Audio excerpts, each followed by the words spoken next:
میاں بیوی میں بول چال بند تھی۔ شوہر کو صبح جلدی اٹھنا تھا تو اس نے اپنی بیوی کے سرانے ایک چٹھی رکھ دی جس میں لکھا تھا کہ مجھے صبح آفس جلدی جانا ہے، اسی لیے صبح 7 بجے اٹھا دینا۔ صبح 10 بجے شوہر کی آنکھ کھلی، غصے میں اٹھا اور ادھر ادھر دیکھا تو اس کے سرہانے ایک چٹھی رکھی ہوئی تھی جس میں لکھا تھا اجی اٹھ جاؤ 7 بج گئے ہیں۔ رانگ نمبر سے شروع ہوئی دوستی اب محبت میں بدل گئی۔ ہم 1 سال سے موبائل پر ہی اظہار محبت کرتے آ رہے تھے۔ ملاقات آسان نہ تھی مگر فیصلہ ہوا کہ ایک نظر دیکھ ہی لیتے ہیں۔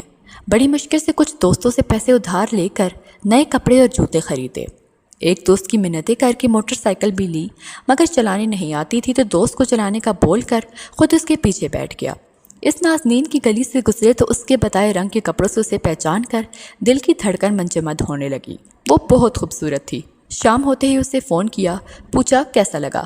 جواب ملا آپ تو بہت پیارے لگ رہے تھے مگر وہ آپ کے پیچھے جو بندر سا بیٹھا تھا وہ کون تھا؟ ایک لڑکی طوطا خریدنے بازار گئی اور ایک بولنے والا طوطا پسند کر لیا۔ لڑکی طوطے سے میں کیسی لگ رہی ہوں؟ طوطا بہت آوارہ سی لگ رہی ہو۔ لڑکی کو غصہ آیا اور طوطے کا مالک دکاندار بھی خریداری کھٹائی میں پڑتے دیکھ کر غصے میں آ گیا اور طوطے کو پانی میں غوطہ دیا اور کہا کہ اب اگر تم نے غلط بات کی تو پانی میں ڈبو دوں گا۔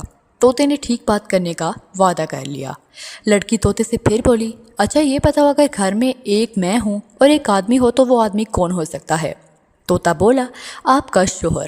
لڑکی اور اگر میرے ساتھ 2 آدمی ہو تو دوسرا کون ہو سکتا ہے؟ طوطا آپ کا دیور۔ لڑکی اور اگر 3 ہو تو؟ طوطا آپ کا شوہر، آپ کا دیور اور آپ کا سسر۔ لڑکی اگر 4 ہو تو؟ طوطا مالک کی طرف دیکھ کر پانی لے آ استاد، میں نے پہلے ہی کہا تھا کہ لڑکی آوارہ ہے۔